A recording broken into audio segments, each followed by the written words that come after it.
Est-ce qu'il faut acheter une GTX 1650 en 2023 ou 2024? C'est ce qu'on va voir dans cette vidéo. Salut à tous les amis et bienvenue sur cette vidéo.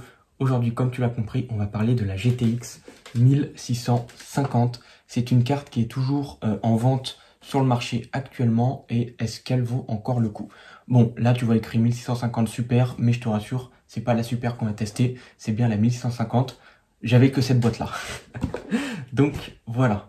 Bien sûr, avant de commencer, le petit abonnement qui fait plaisir. Et puis voilà, n'hésite pas à liker la vidéo, à la commenter.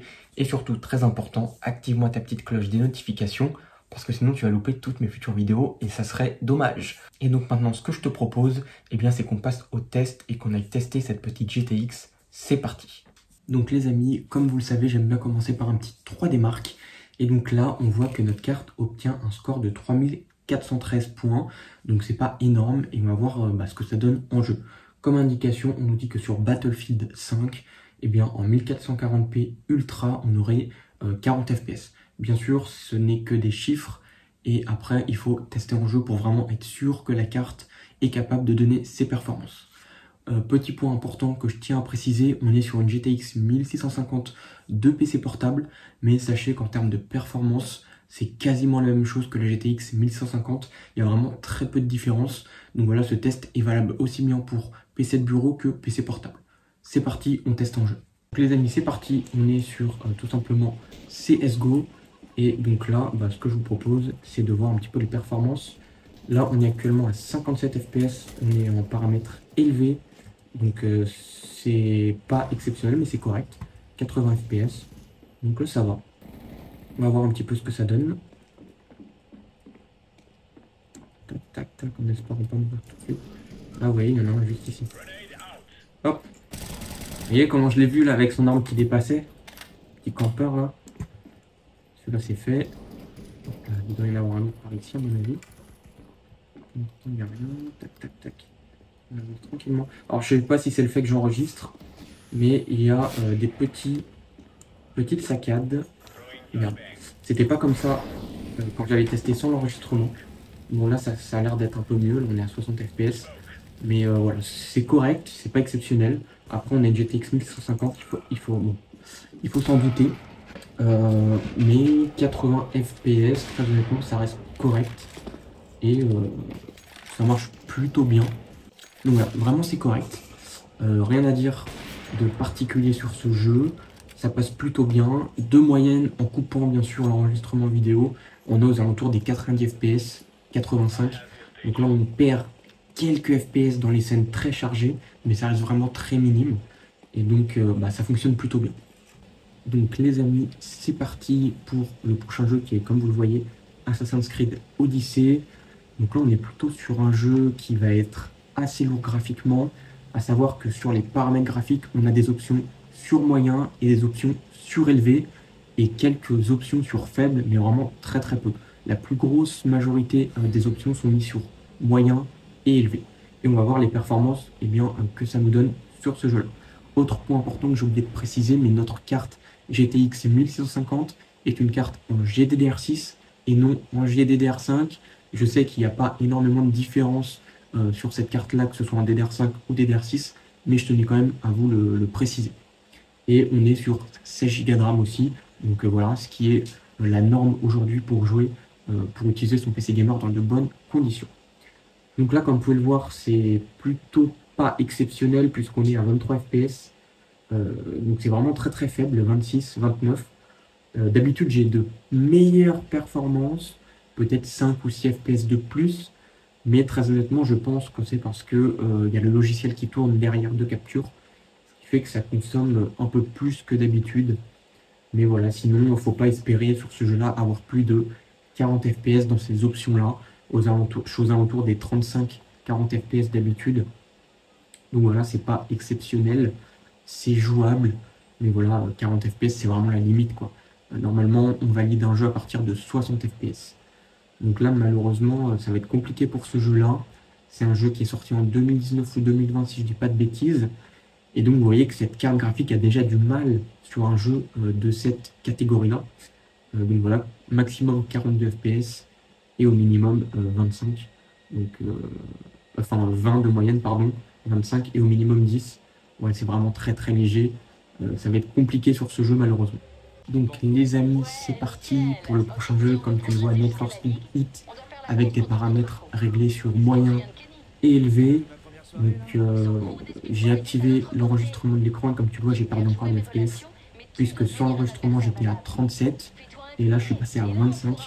Donc je pense que c'est le processeur qui doit peut-être galérer vu que c'est un i5 de 10e génération, le 10300H qui n'est pas très performant non plus. Et peut-être que ça provoque ce problème justement de freeze et de lag du fait que le processeur ne soit pas assez performant. Donc c'est pas grave, on va tester le jeu comme ça. Là on est sur 25 FPS, donc autant me dire que c'est pas du tout jouable. On est à 20 FPS là. Ouais, franchement pour une GTX 1650, un jeu qui est sorti pareil, je crois que c'est 2019 ou 2020 celui-là. Donc ouais, c'est vraiment pas exceptionnel en termes de performance. 22 FPS, ouais. 12 FPS, des pertes à 12, 20 FPS. Donc tu vois que finalement, avec cette carte graphique, tu vas pas pouvoir faire grand chose parce que si derrière tu veux aussi enregistrer ton écran, etc., ben, en fait malheureusement ça va pas fonctionner correctement. Donc tu vois qu'il va falloir que tu choisisses une carte si tu comptes enregistrer tes parties, etc., qui a quand même un peu plus de performance. Parce que sinon tu auras sûrement le même problème que moi de perte de FPS. Donc ouais, 25. C'est très très limitant. Franchement, ouais. 18 FPS là. Waouh. 17. Franchement, c'est moyen. C'est moyen et pour un jeu de 2019-2020, je te laisse imaginer sur les jeux qui vont sortir cette année et l'année prochaine. Donc, ouais, c'est waouh. C'est vraiment pas jouable là, dans des circonstances comme ça. C'est clairement pas possible. Ouais. Après, il faut que tu te dises que tu rajoutes environ 7-10 FPS en plus de moyenne. Parce que là, j'en ai perdu vraiment beaucoup le fait d'enregistrer. Mais voilà, il faut que tu comptes en moyenne 30-35 FPS pour ce jeu-là, avec des paramètres sur moyen élevé. Donc voilà, c'est à prendre en compte. Ok. Bah écoutez, ce que je vous propose, c'est de passer au prochain jeu. C'est parti. Donc les amis, prochain et dernier jeu, GTA V. Donc là, très honnêtement, depuis que j'ai activé l'enregistrement de l'écran, eh bien j'ai perdu environ 20 FPS puisque j'étais à 60-70, là je suis retourné à 40. Donc c'est vraiment pas exceptionnel. À savoir que les paramètres graphiques sont au maximum, tout est au maximum sur GTA V. Bon voilà, c'est un jeu de 2014-2015 sur PC, donc c'est pas très vieux par rapport à la sortie de la carte graphique. Ce qui fait que en élevé, eh ben, ce jeu passe logiquement. Donc là, voilà, avec le logiciel, malheureusement, ça passe moins. Mais voilà, j'étais en autour des 60-70 FPS.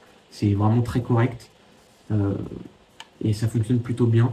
J'ai perdu beaucoup de FPS par rapport aux autres jeux. Donc c'est assez impressionnant. Ouais, donc je pense que la carte graphique et le processeur ne sont pas assez performants pour permettre un enregistrement justement de parties. Mais bon, c'est pas très très grave dans les deux cas. C'est pas du tout une carte qui est faite pour jouer et enregistrer ses parties en même temps, du fait qu'elle ne soit pas très puissante. Donc voilà, écoutez, ben voilà, hein, on va s'arrêter sur cette note-là, 30 FPS, c'est vraiment très très léger. Et voilà quoi, on se doute bien qu'avec une GTX 1650, on n'allait pas faire des miracles non plus. Donc voilà les amis, pour cette petite carte, on se retrouve pour la conclusion. Les amis, passons à la conclusion de cette carte. Et comme tu t'en doutes, le résultat n'est pas très glorieux. Et malheureusement, cette carte ne s'en sort pas vraiment avec les honneurs, puisque comme tu as pu le constater dans les différents jeux qu'on a testés, donc des jeux pas très gourmands à des jeux qui sont plutôt gourmands, eh bien le nombre de FPS n'est pas très important. On dépasse rarement les 60 FPS avec cette carte, sachant que les jeux, je ne les ai même pas mis en ultra.